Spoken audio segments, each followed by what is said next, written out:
Welcome back, everyone. If you're a fan of Vinland Saga, you know that one character stands out among the rest for his wit, ambition, and undeniable complexity. Askeladd. He's not your typical villain, nor your typical hero.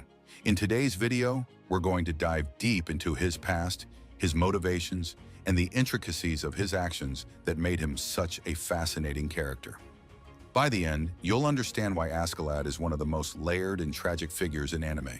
So sit back, relax, and let's begin. At first glance, Askeladd comes across as a cold, calculating Viking leader. He's a mercenary, commanding a ragtag group of warriors, not bound by loyalty to any one cause. His charm lies in his ability to manipulate situations to his advantage, often outsmarting foes much stronger than him. His leadership is built on a sharp mind, not brute strength. But there's a lot more to Askeladd than meets the eye. Askeladd is a man of intelligence. He approaches battles as if they're a chess game, analyzing every possible outcome before making a move. But his intelligence doesn't just stop at tactics. He's a master manipulator. He knows how to play people, push the right buttons, and make alliances that serve his hidden agendas. What makes him even more fascinating is how he shows absolutely no hesitation in using those around him, even if it means betraying or deceiving his own men. To truly understand Askeladd, we need to look at his past. Born to a Welsh princess and a Viking warrior, Askeladd was raised in a world that never fully accepted him. His heritage becomes a defining part of who he is, a constant reminder that he will never fully belong to either the Welsh or the Vikings. Askeladd's father was a Viking warrior, and his death at a young age would shape Askeladd's entire worldview. After his father's death, young Askeladd was left to fend for himself, learning the harsh realities of survival. His mother, a Welsh princess, was emotionally distant, torn between her love for her son and the loyalty to her kingdom. This emotional neglect led Askeladd to develop an intense self-reliance, viewing emotions like love as a weakness. His trauma, compounded by the constant shifting of loyalty between the Welsh and Viking worlds, created the foundations for his future decisions. Askeladd's early years were marked by bitterness and a thirst for revenge, but also a desire to understand his place in the world. He was not simply a product of his environment, but rather someone who chose to use his intellect as a weapon, perhaps the only thing he felt he could control. Askeladd's relationship with Thorfinn is one of the most compelling aspects of his character arc. When we first meet Thorfinn, he's a rage-fueled young boy whose sole purpose in life is to avenge his father's death at Askeladd's hands.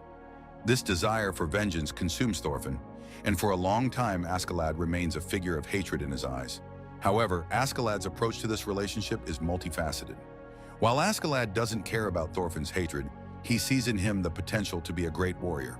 He understands Thorfinn's drive and uses it to manipulate him into becoming a more skilled fighter, but also a tool for his own goals. He subtly pushes Thorfinn to take on more responsibility and constantly challenges his beliefs, even if it's through cruel means.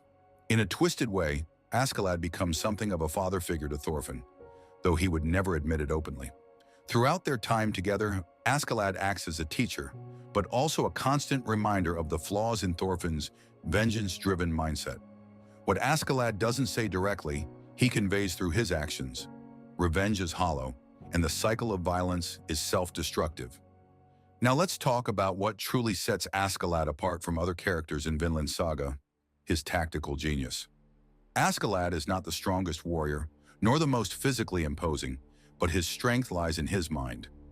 Every battle he's involved in is more than just a clash of swords. It's a well-thought-out maneuver in a larger game of strategy. Take the battle for England, for example. Askeladd is able to turn the tide of an entire war with the most unexpected moves. He orchestrates political manipulations, creates divisions within enemy ranks, and makes alliances with key figures, all to achieve his hidden agenda. He even uses his enemies' arrogance against them, often letting them believe they have the upper hand before revealing his true plan.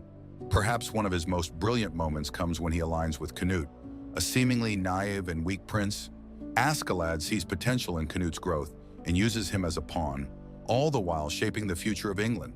Askeladd's ability to manipulate both friend and foe is what makes him a truly dangerous figure. Ultimately, Askeladd's legacy is one of sacrifice and introspection. His death is one of the most poignant moments in Vinland Saga, and its emotional weight is felt by everyone, most notably Thorfinn. For Thorfinn, Askeladd's passing represents the end of a cycle of vengeance that has defined his entire existence. But for Askeladd, his death was a final attempt at making peace with his past and securing a future for the people he cared about. Even in his final moments, Askeladd's actions are calculated. He makes a conscious decision to end his life in a way that will push Thorfinn toward a path of self-discovery. Askeladd's death is not just the end of a chapter for Thorfinn, but the beginning of a new narrative, one where vengeance no longer holds power over him. Askeladd embodies the archetype of the tragic hero. His intelligence, ambition, and cunning allowed him to survive in a world ruled by violence, but they also led to his ultimate downfall. He was a man torn between two cultures, driven by a desire for revenge in the hope of creating a better future. But in the end, Askeladd's greatest tragedy is that he was never able to reconcile his past nor find true peace. So, how do we view Askeladd? Is he a villain, a hero, or something in between? That's up to you to decide. What's undeniable, however, is that his presence in Vinland Saga had a profound impact on everyone around him. His story is a reminder that sometimes even the most brilliant minds can't escape their own inner demons.